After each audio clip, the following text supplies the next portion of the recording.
Over the last 22 days, we've journeyed through the book of Revelation. I don't normally make an extra video, but in the case of Revelation, I just wanted to make one more video to kind of summarize the main points of the book. And here they are. Number one, it's not about the end of the world. To my way of understanding it, if I go through the book of Revelation chapter by chapter and I look, where in here can I find something that's about the end times? I see a little bit of it there in Revelation chapter 20, where it talks about the final judgment. Because yes, the Lord is going to return and there will be a final judgment and every person will be judged according to what they've done. That's definitely the case. But everything else, the way it seems, is so clear. It's about past things for us. But as written in future language, it sounds like future things, but it was future for the people to whom it was written. It was written to those 7 churches. It was their future, things they had to live through, things the Lord did, but it's in our past. So as you read through the book of Revelation and you see things like bowls of wrath being poured out and trumpets being blown, sounds scary. Don't be scared. These are not things that are going to happen in the world. These are things that happened in the past, and they're all symbols. There is, of course, one thing to be concerned about, and that is, of course, making sure your name is written in the Lamb's Book of Life, and, of course, knowing that one day you will stand before God's great throne of judgment and you will be judged. So we do take care and concern for our lives. We know that any minute we could go to be with Him. So we're not blasé. We don't just say, oh, there's nothing to worry about. There's nothing to worry about in terms of the world ending. But there is something to worry about in terms of your personal life and your personal responsibility to God. As we've gone through the book of Revelation, I explained that there were 2 big errors that Bible translators often get wrong, or Christians often get wrong interpreting. And they crop up over and over and over through all the chapters. One of them is that so often it's describing things as happening in the whole world or in the earth. But whenever it says earth or world, so many times it's land. It's not talking about the whole world, it's just talking about the land of Israel or Judah at that time and at that place. And of course, the other big error is the date. The book of Revelation is written early, before Jerusalem was destroyed, and not after. And I explained all of that about the date in the Revelation 1 video. Basically what happened is there was one early church father called Irenaeus. In the Revelation 1 video, I explained that there were a few things that the book of Revelation was about, and I explained it was a courtroom scene. Israel had been unfaithful to God, they had not kept covenant, and now they're standing before the Lord's throne, and the Lord is judging, and the consequences of breaking covenant are coming upon Israel. It's a court scene of judgment. I explained in the Revelation 1 video, it was also a divorce court. The Lord was divorcing his unfaithful wife. He had not been unfaithful. He had tried over and over and over, but it turned out that his wife was a harlot. She had been unfaithful and refused to come back to him. And so he had judged her. In Revelation 17 and 18, we found out that he even gave her the horrible name of Babylon. Babylon the Great, mother of harlots. And he judged her. And then in Revelation 19 and 20, he takes for himself, and 21, he takes for himself a new wife, the New Jerusalem. And this new wife, this new bride is the church. But the church is actually filled with Jewish people. So some people, if they don't listen carefully to things I've explained, if they're just wanting to be judgmental, they might say, oh, you're against the Jews. Well, not at all. We're not anti-Semitic. We're not anti-Jewish. We love them. But the case was that in unfaithful Israel, there were actually faithful people. There were faithful Jewish people, and the Lord took those faithful Jewish people out. He punished the rest, and he used the faithful ones to become the beginning of the church, his new wife. The old wife is judged. He takes for himself a new wife, the church. And then he becomes a rider on the white horse with the armies of heaven following him, and they go out to conquer the nations. And that is a theme in the book of Revelation, gospel times. We're in gospel times. The Lord is our rider and we're with him and we're going out to conquer the nations.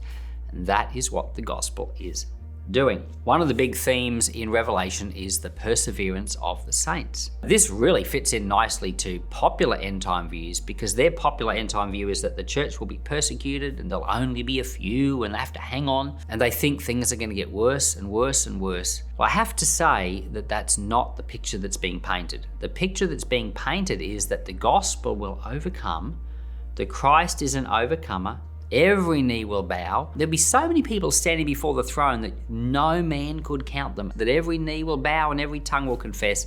There will be a glorious gospel. But the perseverance of the saints is a theme. Now, at the time that Revelation was written, the 7 churches were about to go through great persecution and difficulty. One of those churches, the Lord said he would preserve them from it in the middle of it, but he didn't promise that to the other 6. To some of them, he just said, hold on. And to him who overcomes. So the theme of overcoming, the theme of persevering, is a theme in the book of Revelation, which was specifically true for those 7 churches back then, but is also a theme for us. We often live lives that involve difficulties or perseverance, and we must overcome. The various themes of the book of Revelation, like overcoming, to him who hears, I will give. To him who overcomes, I will give. And there's all these promises. Those promises were for the Christians back then, but they are also for us now. So that's the genius of the Lord. The book of Revelation had these meanings, but they also apply to us too. We're not taking them as to be worried about the end of the world or to be worried about the future, but what we are taking them to mean is that we have a Lord to serve. There are difficulties in the world. There's a gospel to take to people. There are people who will oppose the gospel. Sometimes we will be persecuted. Sometimes there will be martyrs for the faith. Certainly in the world today, there are people being martyred. And the message of this book is that Christ is a victor. He has overcome, and we're called to persevere and overcome with him. And it's a positive message. We will overcome. So we're not supposed to take this book as a harbinger of doom. It's not supposed to be, whoa, things are getting bad, hang on until Jesus comes. No, it's not a case of the Titanic is sinking and the Lord will come along and rescue us from the clutches of the devil. Not at all. The message we receive from this book is that the devil has been defeated. The devil's been thrown into a bottomless pit. The dragon has been bound. We're the ones riding on horses with the Lord. We're in the Lord's army. We're called to rule and reign with him. We are called to overcome. So we have a victorious gospel message. Like we're the trees planted along that river of life, and the leaves on the trees are for the healing of the nations. So there's a positive message that comes out of this book. What does it mean for us today? It means we're called to overcome. We're called to worship. We're called to serve. If there are difficulties in our lives, we're called to persevere. We're called to overcome. The Lord is our King. We're called to follow him. We're called to worship. We're called to give him our lives. We're going to rule and reign with him. We do that through our prayer and our service. Jesus said, behold, I am making all things new. That was Revelation 21. And we're called to work with him to help make all things new. We're called to work for the conversion of the world, the progress of the gospel. God's given us all authority, and he said to go. So this message of Book of Revelation is really positive, powerful, and wonderful, and not something to be afraid of. Now, I want to finish with this thought. What do you say to your children about this book of Revelation?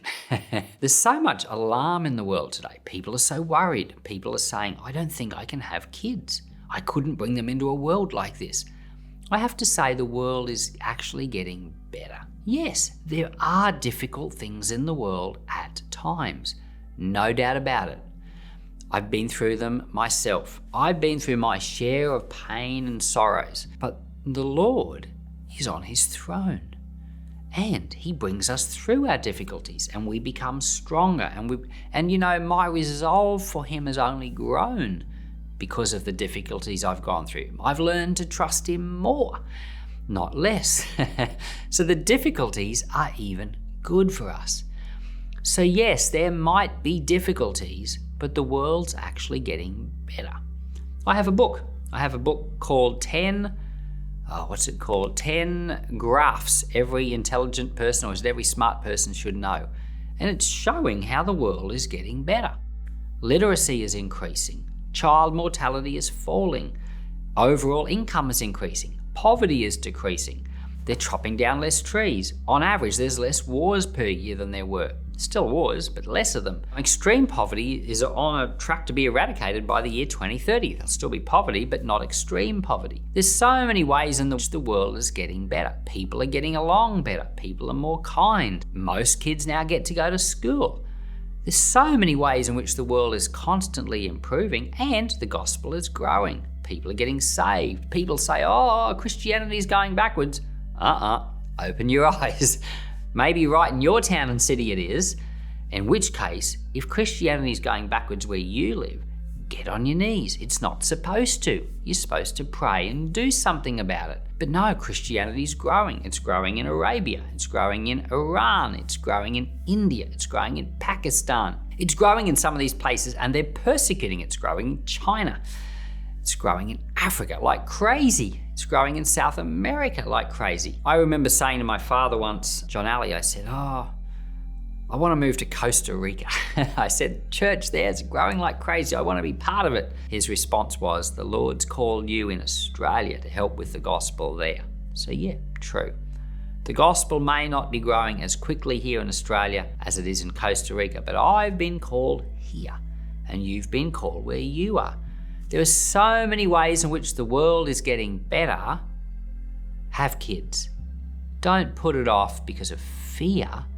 Bring your kids into the world and teach them to serve Him. And say to your children, yes, in this world there will be times of difficulty, but we've got God. The early Christians went through way more difficulties than what we went through. They lived through the times that this book describes. Roman Empire times, persecution. They were called to overcome, and we can too. Life's way more cushier for us than it was for them. So here's what I say to young people.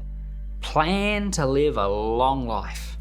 Plan to serve the Lord all your days. Give your whole life to Him. If the Lord takes you home early, or if for some weird reason He returns, which we don't expect He will return that quickly, but if He does, then He will find you ready, because you'll be serving Him. So plan to serve Him. But if He doesn't return, which we don't think He will for a long time. And if you're wondering how I came to that conclusion, watch my Matthew 24 video. Well, we're gonna not waste our lives by fear and worry. We're not gonna spoil our children's lives by saying, oh, the Antichrist is coming any day. He isn't. Take a hold of the Lord. Say, Lord, I'm gonna serve you. Here's my whole life. What do you want from me? Teach your children to do the same. If you're fearful and worried that the world could be over in 5 years, you're very unlikely to start a school or start a university. Or you're very even unlikely to do a master's or a PhD degree, or to invest long term, or start a project with saving money. When you think the Lord might not return for a while and you've got to serve Him, you'll start thinking long term. You'll buy a block of land. You'll make a plan. You'll build a school. You'll start teaching people the Lord's ways. Their children will grow up. That school will still be there for their grandkids, and on it will go. Think long term. Plan to give the Lord your whole life and teach your kids and grandkids to do the same. If the Lord comes back before that, you won't be disappointed. Father in heaven, thank you for all these revelation videos. Thank you for the joy of having such a faithful God who is on the throne. Now, Lord, help us to serve you with our whole lives. Amen. I just want to say one more thing. We've been through the Bible now. It's taken us 4 years. And I'm going to make 2 more quick little videos. So don't give up. Just join me the next 2 days. I'm going to make a video tomorrow, a summary of the Apocrypha. So most Protestants, including myself, we don't believe that the books in the Apocrypha are a part of the Bible, but there are many Christians who do. So tomorrow, join us for a video just explaining the Apocrypha and what books are there. And there are things you can learn in the Apocrypha. And then join me for the day after that, where we're going to summarize the entire Bible. What are the big highlights in the Bible, and close this whole series out. God bless.